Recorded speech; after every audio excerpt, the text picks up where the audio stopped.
This GFCI receptacle outlet controls the exterior and this wall. This wall is the garage south interior wall. There is no other GFCI protection inside of the garage, on the garage interior walls, nor on the ceiling for the garage door opener, which is where we're going. Little Inspector Theater. Can I come in? Come on in, Mr. Fire. The door's open for you. Thank you. You always make me feel so warm and welcome. That cracked me up. I never get tired of it. This door's supposed to have a spring on it, a self-closing spring. They weren't required when it was built. No, they don't require them in this. No. You know, and I get it, you know. It's a nuisance. The door's always closing. You're trying to bring your groceries in. This door is supposed to have a self-closing spring. Because while there's a lot of things in this garage that we might care about, the things we care most about are on the other side of this door, inside of here. This is where our birth certificates and our Social Security and our income tax and our investments and our deeds and our wills and our insurance and our friends, family, and pets, not necessarily in that order. Okay? These things are on this side of the door. That's why this door is supposed to have a self-closing spring. It wasn't recorded. No, it's supposed to have a spring. I took mine off. I'm a hypocrite. But that's not why we're here. We're here for the garage car entry overhead metal panel door. Now, if you'll notice right here, we've got a warning notice warning about this spring. All right?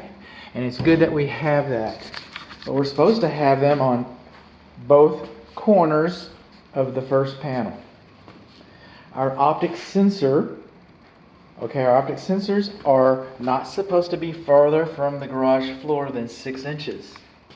Our control wires are not supposed to be stapled in place. I mean, when they are stapled in place, the staples that should have been used should have been insulated staples. It's nice that we got a handle there. Our emergency pull release, we're not going to do that, all right? But we're missing our handle. I already mentioned that the garage ceiling is not GFCI protected. Now we should have a warning notice, kind of similar to this one, posted on the door, real obvious like this one was, but it should be a warning notice for entrapment. Usually they have a little picture of a kid getting squashed. If you want to squash a kid and you forgot how to do it, they have instructions. And over here on the garage car overhead door entry control button, this button is not supposed to be closer to the floor than 5 feet, so little hands can't get up to it. And it should have one of those safety notices posted on that door as well. That's what it sounds like.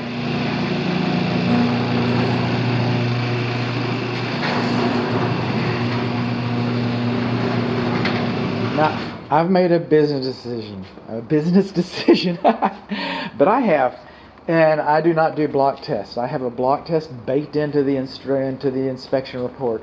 If the seller wants to demonstrate to you that this door will do a block test, that's fine.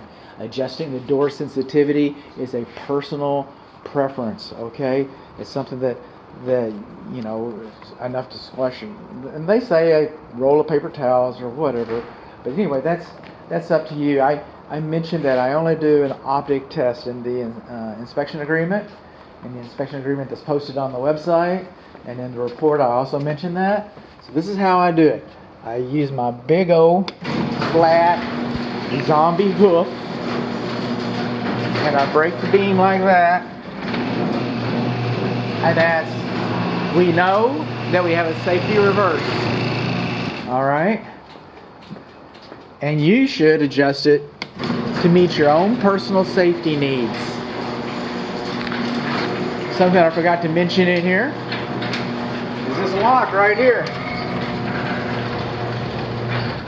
How do you think this door would have acted if I would have pushed the button and that lock would have been made? It twists the door and bend it all up. When you have an automatic door opener, you're supposed to decommission this lock. Okay, you're supposed to decommission this lock to prevent damage. I know you feel more secure, and I do too. I did, you know. I was, driving out to the Big Bend, lock that. Nobody's coming into my house. And I'm smarter than that. I unplugged it. So when I came home, I had to come through the front door, came back in, plugged it back in, push the button, and it still bent the door. You can't be too safe. I was tired. I'd been driving 11 hours. So you just don't know. This is supposed to be decommissioned. If this door opener, for some reason, becomes inoperable, and you're waiting for service or whatever, you do have the ability to secure your garage without the door opener. And you can use the door manually because you have the handle here. But in normal operating circumstances, this is a deficiency.